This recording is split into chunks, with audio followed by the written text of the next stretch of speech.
আসসালামু আলাইকুম সবাইকে স্বাগতম ব্রেইনস্টর্মার্স এর একাডেমিক ফিজিক্সের সেকেন্ড লেকচারে।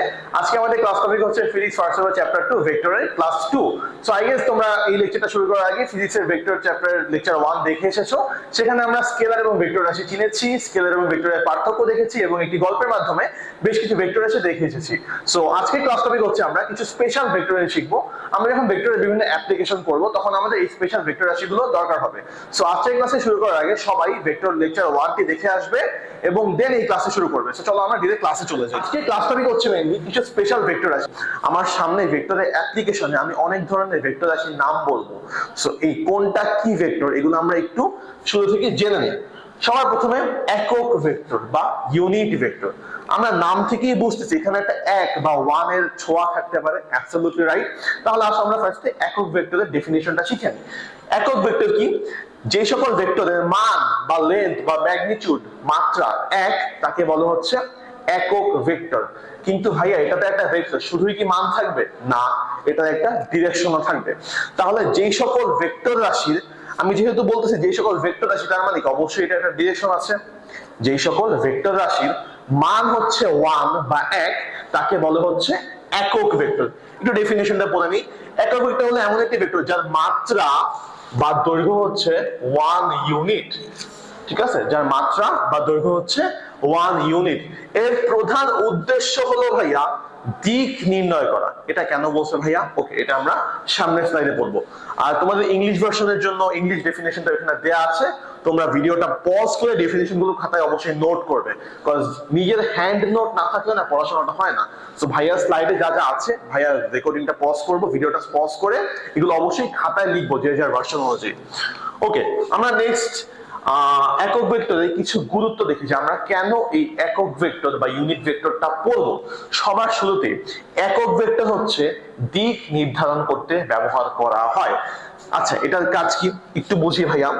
ধরো আমার কাছে একটা একক ভেক্টর আছে, তার মানে কি তোমার এটার মান হচ্ছে 1।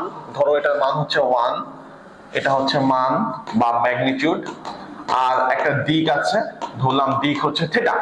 তাহলে আমি এই ভেক্টরটাকে লিখতে পারি হচ্ছে 1 অ্যাঙ্গেল থিটা। এটা হচ্ছে আমার একক ভেক্টর। এখন ভাইয়া ধরো আমার কাছে একটা রাশি আছে স্কেলার, সেই রাশিটা হলো 50। এটা একটা স্কেলার রাশি।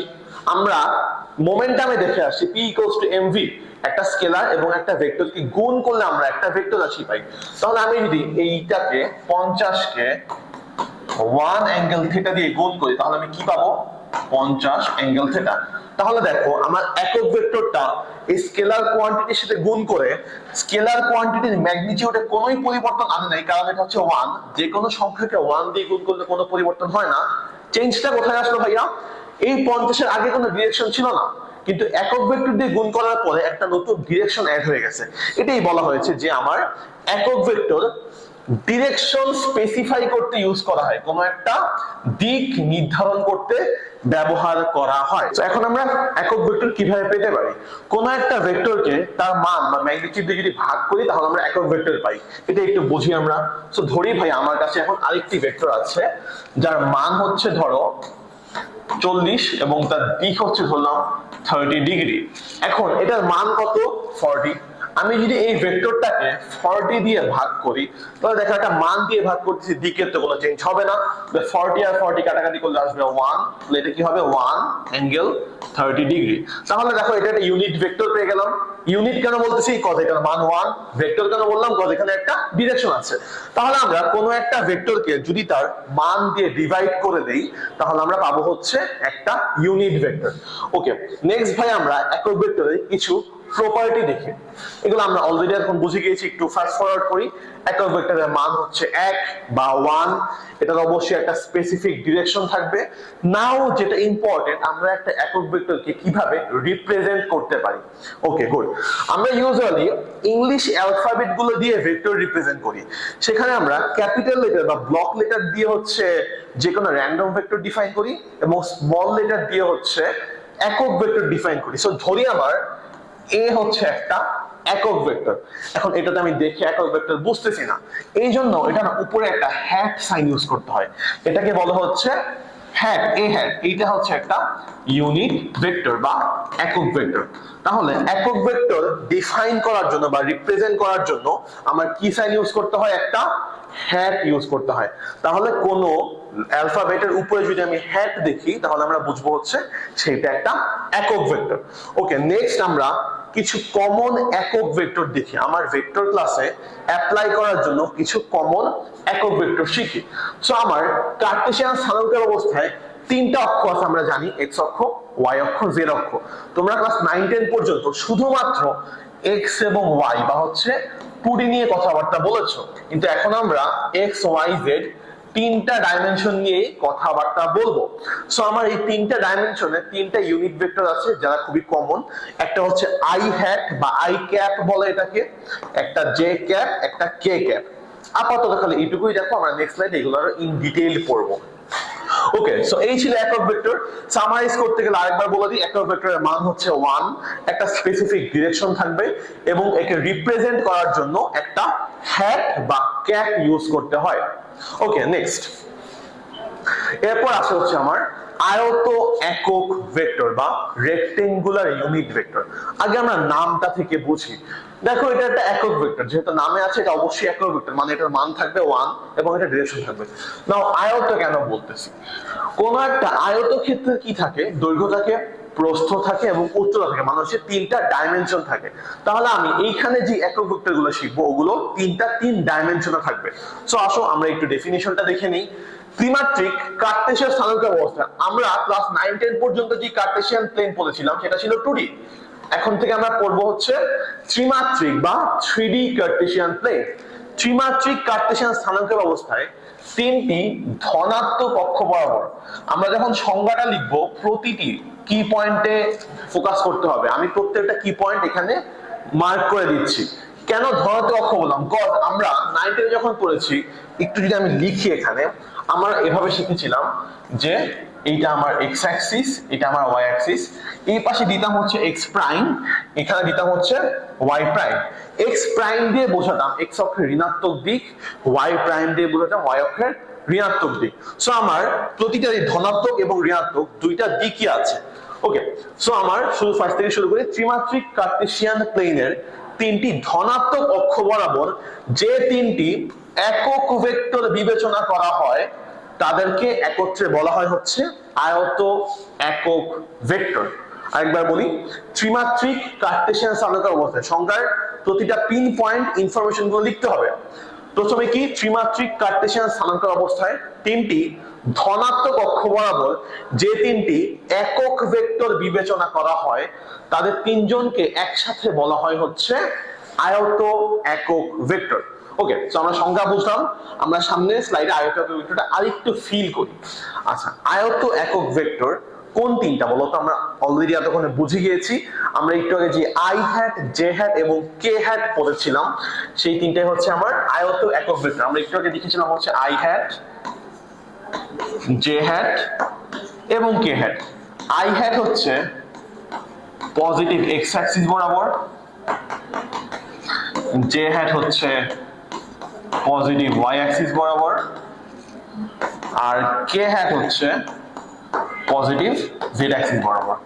এই তিনটা একক ভেক্টর হচ্ছে তিনটা ধনাত্মক কার্টেসিয়ান অক্ষ বরাবর।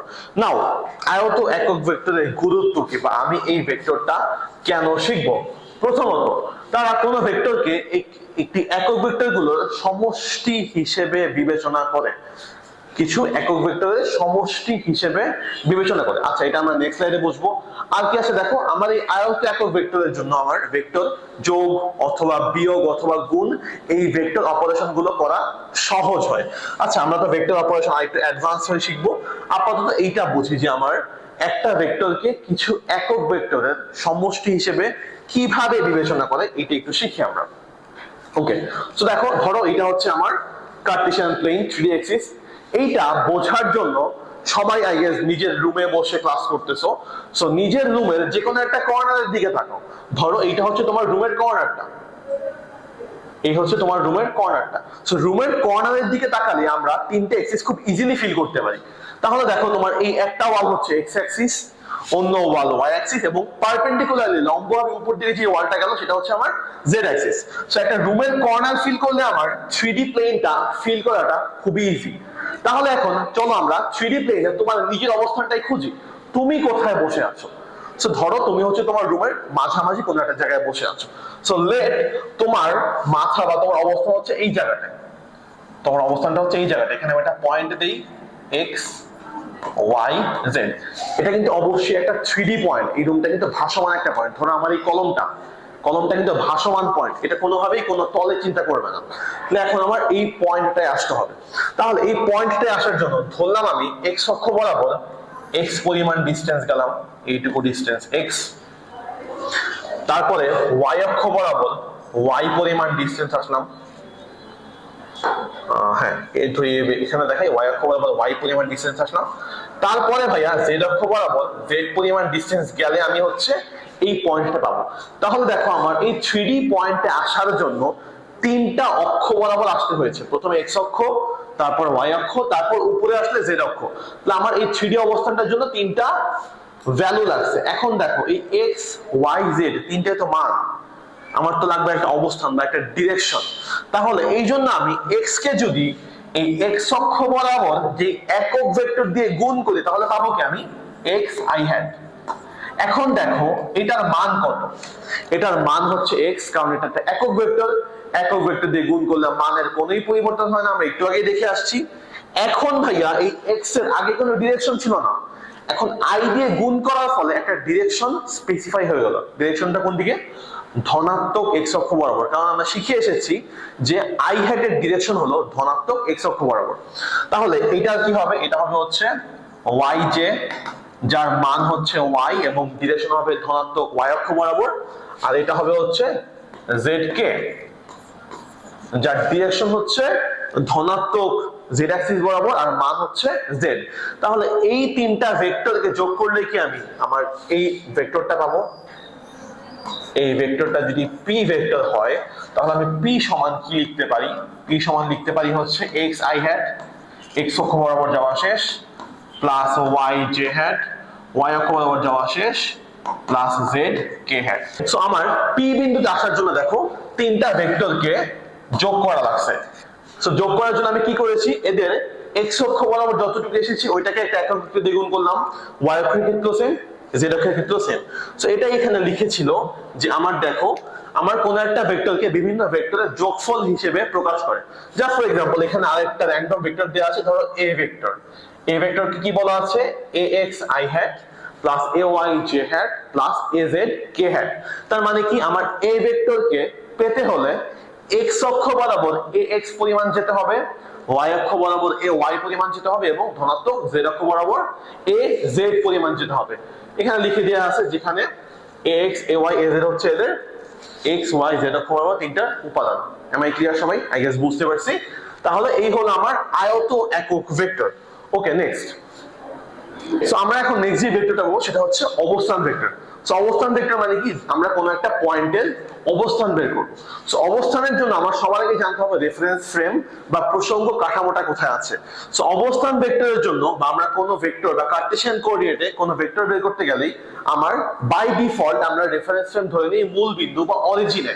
তাহলে আমরা বলতে পারি মূল বিন্দুর সাপেক্ষে কোন একটা বিন্দুর অবস্থান নির্ধারণ করা যে ভেক্টরটা তাকে বলা হচ্ছে অবস্থান ভেক্টর।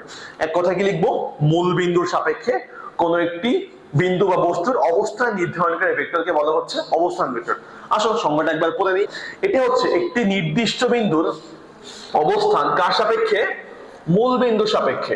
তাহলে মূল বিন্দুর সাপেক্ষে with respect to the origin আমরা যদি কোনো একটা পয়েন্টের পজিশন বের করি তাহলে আমরা তাকে বলতে পারি হচ্ছে অবস্থান ভেক্টর। একটু ছবি দিয়ে দেখি। তো এখন ধরো হচ্ছে আমার একটা 2D প্লেন আছে, ধরলাম এটা হচ্ছে আমার এক্স অ্যাক্সিস, এটা হচ্ছে আমার ওয়াই অ্যাক্সিস। এই হলো আমার পয়েন্টটা, পয়েন্ট হচ্ছে এক্স কমা ওয়াই। তাহলে আমার এই পয়েন্টটার নাম যদি আমি পি দেই, পি বিন্দুর অবস্থান ভেক্টরের ডিরেকশন কি হবে? পি বিন্দুর অবস্থান ভেক্টর হবে হচ্ছে এই যে আমার মূল বিন্দু, মূল বিন্দু থেকে পি বিন্দুর দিকে, এটা হচ্ছে আমার পি বিন্দু। মূল বিন্দুর নাম দেই ও, আমার অবস্থান ভেক্টরটা কি হবে? ওপি। এই হলো আমার পি এর অবস্থান ভেক্টর। ওপি কে আমরা কি লিখতে পারি? এটাকে পাওয়ার জন্য আমার এক্স অক্ষ বরাবর আসতে হয়েছে কি এক্স পরিমাণ, আর y অক্ষ বরাবর y পরিমাণ। সো আমি এটাকে কি লিখতে পারি, xi hat, আমরা আয়ত একক ভেক্টর থেকে শিখে এসেছি, এবং y j hat। তাহলে এই হলো আমার p এর অবস্থান ভেক্টর। তাহলে অবস্থান ভেক্টরটা আমরা আরেকবার রিকল করে ফেলি। অবস্থান ভেক্টর হচ্ছে মূল বিন্দুর সাপেক্ষে কোনো একটি বিন্দুর অবস্থান নির্দেশকারী ভেক্টর, যার ডিরেকশন হচ্ছে অবশ্যই মূল বিন্দু থেকে ওই বিন্দু বা বস্তুর দিকে। আচ্ছা, নেক্সট অবস্থান ভেক্টরটা আমরা একটু একটা 3D রিপ্রেজেন্টেশন দেখি। সো কার্টেসিয়ান স্থানাঙ্কের অবস্থায় আমার ধরো একটা র্যান্ডম পয়েন্ট আছে, আমরা আগের স্লাইডে 2D দেখেছি, এখন আমরা 3D দেখব। ধরো আমার র্যান্ডম একটা পয়েন্ট আছে p x y z, তাহলে p এর অবস্থান ভেক্টর যদি r ভেক্টর হয়, ধরলাম আমি এটা অবস্থান ভেক্টর হচ্ছে r, তাহলে r কে আমি কি লিখতে পারি, xi hat plus yj hat plus zk hat। আমি একটু আগের স্লাইডে বুঝিয়ে দিই। এখন ধরি আমার তিনটা কোঅর্ডিনেট অ্যাক্সিস আছে, এটা হচ্ছে আমার মূল বিন্দু, এটা y অ্যাক্সিস, এটা x অ্যাক্সিস, এটা z অ্যাক্সিস। সো এই হচ্ছে আমার p বিন্দুটা, p হচ্ছে x, y, z। অবস্থান ভেক্টর ডিরেকশন কি হবে, মূল বিন্দু থেকে p বিন্দুর দিকে, এটাকে আমি বললাম হচ্ছে r। তাহলে আমি r কে কি লিখতে পারি, r কে লিখতে পারি হচ্ছে xi hat plus yj hat plus zk hat। এই হলো আমার একটা অবস্থান ভেক্টরের রিপ্রেজেন্টেশন। সো আমরা অবস্থান ভেক্টর বুঝলাম। আমার নেক্সট যে ভেক্টরটা সেটা হচ্ছে সরণ ভেক্টর। আমরা অলরেডি 9-10 এর ডেফিনিশনে অথবা এই ভিডিওর প্রথম দিকে আমরা সরণের সংজ্ঞাটা পড়ে আসি। সরণ কি, সরণ হচ্ছে মেইনলি অবস্থানের পরিবর্তন। অবস্থানের পরিবর্তন কিভাবে বের করব, চূড়ান্ত অবস্থান বা ফাইনাল পজিশন মাইনাস আদি অবস্থান বা ইনিশিয়াল পজিশন। তাহলে এটা কোথায় গিয়েছে এবং কোথা থেকে গিয়েছে, এই দুইটার পার্থক্য করলে আমরা পাবো হচ্ছে সরণ ভেক্টরটা। তখন আমরা বলতে পারি কোন একটা পয়েন্টের দুটি অবস্থান ভেক্টরের বিয়োগফল হচ্ছে সরণ ভেক্টর, বা ফাইনাল অবস্থান ভেক্টর মাইনাস ইনিশিয়াল অবস্থান ভেক্টর, সেটাকে আমরা বলতে পারি হচ্ছে সরণ ভেক্টর। আসো সংজ্ঞাটা দেখে নিই। তাহলে একটি সরণ ভেক্টর হলো একটি ভেক্টর যা একটি বস্তুর অবস্থান ভেক্টরের পরিবর্তনকে উপস্থাপন করে। কি করে, অবস্থান ভেক্টরের পরিবর্তনকে। সো আসো আমরা এটা একটু সামনের স্লাইডে গিয়ে বুঝি। সো আমরা ধরে নেই আমার কার্টেসিয়ান প্লেনে p হচ্ছে একটা র্যান্ডম বিন্দু, সেটা প্রথমে p1 পয়েন্টে ছিল। p1 এর কোঅর্ডিনেট কি কি, x1 y1 z1। এটা p1 পয়েন্ট থেকে p2 পয়েন্টে গিয়েছে। কোথায় গিয়েছে, p1 পয়েন্ট থেকে p2 পয়েন্টে। p2 পয়েন্টের কোঅর্ডিনেট গুলো হলো x2 y2 z2। সো আমরা একটা এটাকে ছবি এঁকে একটু ভিজুয়াল রিপ্রেজেন্টেশন করি। সো এইটা আমার y অ্যাক্সিস, এইটা x অ্যাক্সিস, এইটা z অ্যাক্সিস। সো লেট আমার ফার্স্টে এইটা ছিল p1 পয়েন্ট,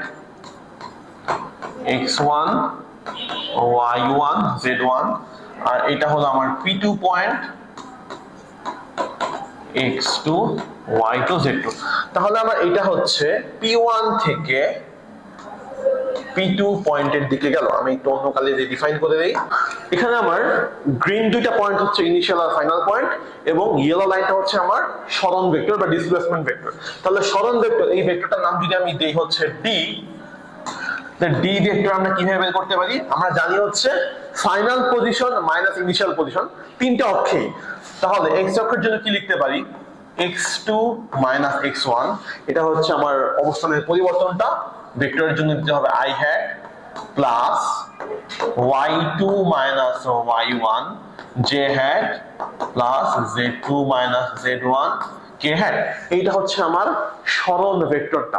এখন এই সম্পূর্ণ বিষয়টাই ভেক্টর যোগের ত্রিভুজ সূত্র দিয়ে আরো চমৎকার ভাবে ব্যাখ্যা করা যায়, যেটা আমরা আমাদের নেক্সট লেকচারে দেখব।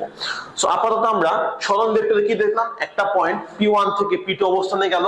এদের সরণ ভেক্টরকে যদি আমি ডিফাইন করতে পারি হচ্ছে কিভাবে, দেখো তো, d দিয়ে কি লিখতে পারি, x2 minus x1 i hat plus y2 minus y1 j hat plus z2 minus z1 k hat। এটা হচ্ছে আমার একটা বিন্দুর যদি অবস্থান পরিবর্তন হয় তাহলে তার রেসপেক্টে সরণ ভেক্টর। ওকে, সো আমরা কি কি ভেক্টর শিখলাম, প্রথমে শিখলাম হচ্ছে একক ভেক্টর, দেন আয়ত একক ভেক্টর, দেন অবস্থান ভেক্টর, দেন সরণ ভেক্টর। ওকে, নেক্সট হচ্ছে আছে আমার সমান ভেক্টর বা ইকুয়াল ভেক্টর। তো সমান ভেক্টর কি ভাইয়া? হোমোলোগাস বা সমজাতীয় দুটি ভেক্টরের যদি মান সমান হয় এবং যদি তাদের দিক সেম থাকে তাহলে তাদেরকে আমরা বলতে পারি হচ্ছে সমান ভেক্টর। তাহলে ধরো আমার কাছে দুইটা ভেক্টর আছে, লেট আমার কাছে একটা ভেক্টর আছে হচ্ছে এ ভেক্টর যা হচ্ছে এইদিকে, আর একটা ভেক্টর আছে বি ভেক্টর যা হচ্ছে এইদিকে। তাহলে দেখো এই দুইটা একদম সমান সমান দেখতে, এদের ম্যাগনিটিউড সেম এবং এদের ডিরেকশন সেম। তো আমি কি লিখতে পারি? a equals to b vector, এবং দেখো এখানে লেখা আছে modulus of a is equals to modulus of b। নাও এই মডুলাস দিয়ে আমরা কি বুঝাই? মডুলাস দেওয়া মানে হচ্ছে কোন একটা ভেক্টরের মান বের করা। দেখো মডুলাসের ভিতরে a ভেক্টর দেওয়া আছে, এটার মানে হচ্ছে a ভেক্টরের মান, আর এটার মানে হচ্ছে b ভেক্টরের মান। তাহলে এখানে আমি কি বলতে পারি? a ভেক্টর এবং b ভেক্টরের মান সমান এবং এদের ডিরেকশনও সেম। সো এই ছিল আমার সমান ভেক্টর। নেক্সট কি? নেক্সট হচ্ছে আমার সিমিলার ভেক্টর বা সদৃশ ভেক্টর। সদৃশ ভেক্টর কি? ফার্স্টে দুইটা হোমোলোগাস ভেক্টর হতে হবে অবশ্যই, যদি তাদের দিক সেম থাকে। এখানে মান নিয়ে কোনো কনফিউশন নাই, জাস্ট দিক সেম থাকলেই হইলো। সো ধরো হচ্ছে আমার এইটা একটা ভেক্টর যা হচ্ছে 3 নিউটন, এইটা একটা ভেক্টর যেটা হচ্ছে 7 নিউটন।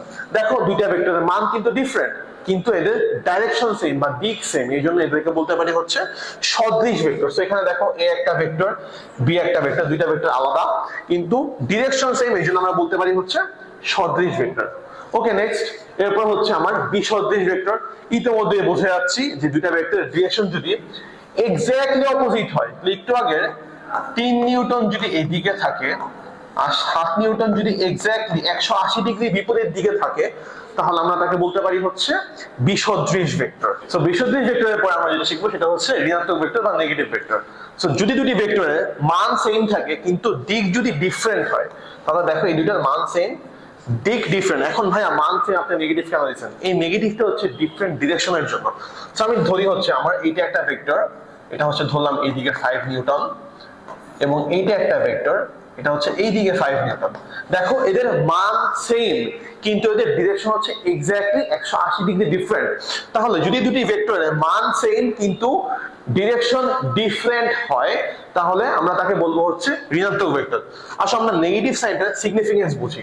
তো ধরো আমার একটি ভেক্টর দেয়া আছে p, তাহলে p ভেক্টরটা যদি এইদিকে হয়, আমি যদি লিখি -p, তুমি অটোমেটিক বুঝে যাবে যে এটার মান p এর মানের সমান কিন্তু ডিরেকশন হচ্ছে p এর ঠিক উল্টা দিকে। তাহলে এই জন্য আমরা নেগেটিভ সাইনটা ইউজ করেছি। সো সামারি দিতে গেলে বলবো যে ঋণাত্মক ভেক্টর হচ্ছে যাদের মান সেম কিন্তু ডিরেকশন হচ্ছে এক্স্যাক্টলি 180 ডিগ্রি ডিফারেন্ট। সো আমার আজকের ক্লাসের লাস্ট ভেক্টর হচ্ছে শূন্য ভেক্টর বা নাল ভেক্টর। এইটা বেশ ইম্পর্টেন্ট একটা ভেক্টর, আমরা বুঝি আগে। নাল বা শূন্য দিয়ে আমরা বুঝতেছি যে যেই ভেক্টরের মান শূন্য তাকে বলে হচ্ছে শূন্য ভেক্টর বা নাল ভেক্টর বা জিরো ভেক্টর।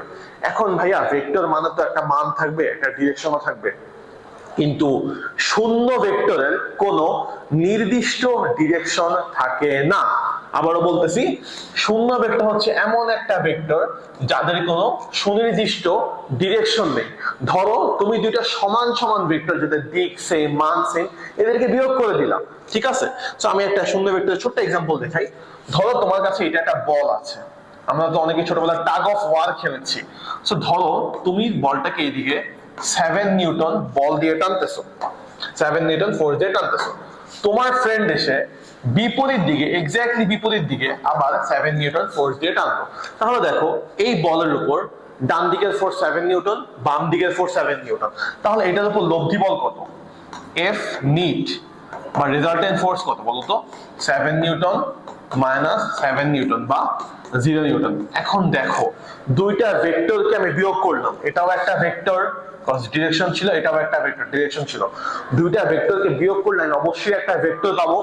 যেহেতু এরা সমান এবং বিপরীত ভেক্টর, তাই আমার নতুন বিয়োগফল ভেক্টরটা হচ্ছে 0 হয়ে গেছে বা শূন্য ভেক্টর হয়ে গেছে। সো এটা হচ্ছে একটা ভেক্টর যার মান হচ্ছে শূন্য কিন্তু এর কোনো স্পেসিফিক ডিরেকশন থাকে না। সো আমরা আরেকবার গিয়ে আসি, যে সকল ভেক্টরের মান হচ্ছে শূন্য কিন্তু কোনো নির্দিষ্ট ডিরেকশন নেই তাকে বলা হচ্ছে শূন্য ভেক্টর বা নাল ভেক্টর। নাল ভেক্টরকে ভাইয়া ইউজুয়ালি 0 বার দিয়ে রিপ্রেজেন্ট করে, অথবা কখনো কখনো এটাকে এভাবে রিপ্রেজেন্ট করে। আমরা মেইনলি 0 বার দিয়ে রিপ্রেজেন্ট করব। সো এই ছিল আমার আজকের মতো ক্লাস। সো আমরা ফার্স্ট থেকে কি কি শিখলাম? আমরা ভেক্টর কি, ভেক্টর এবং স্কেলারের পার্থক্য শিখলাম, ভেক্টর এবং স্কেলার রাশি শিখলাম কিছু কিছু, এবং আমরা আমাদের বইয়ে মোটামুটি অনেকগুলো ভেক্টর আছে, তার মধ্যে যেগুলো খুব বেশি ইম্পর্টেন্ট বা যেগুলো একবার পড়ে বুঝে ওঠা ডিফিকাল্ট, সেগুলো আমরা আজকে স্লাইডের মাধ্যমে দেখলাম। সো আমরা সবাই যেটা করব, ক্লাসটা ভালো মতো দেখবো, ক্লাস নোট করব, ক্লাসের মাঝখানে মাঝখানে পজ করে করে অবশ্যই খাতায় লিখবো, কজ নিজের খাতায় লেখা থাকলে না জিনিসটা একদম গুছিয়ে গেল। এবং লাস্টে গিয়ে আমরা বইটা একবার রিডিং করবো, যে বইয়ে কি কি ছিল এবং বইয়ের সাথে ভাইয়ার কথাগুলো মিলাবো। ইনশাল্লাহ এর বাইরে বইয়ে কিছু নেই। সো আজকে ছিল আমার ভেক্টরের ইন্ট্রোডাক্টরি ক্লাস। আই হোপ ক্লাসটা সবাই বুঝেছো, এবং নেক্সট থেকে ইনশাল্লাহ আমরা ভেক্টরের যোগ শিখবো। আল্লাহ হাফেজ সবাইকে, আসসালামু আলাইকুম।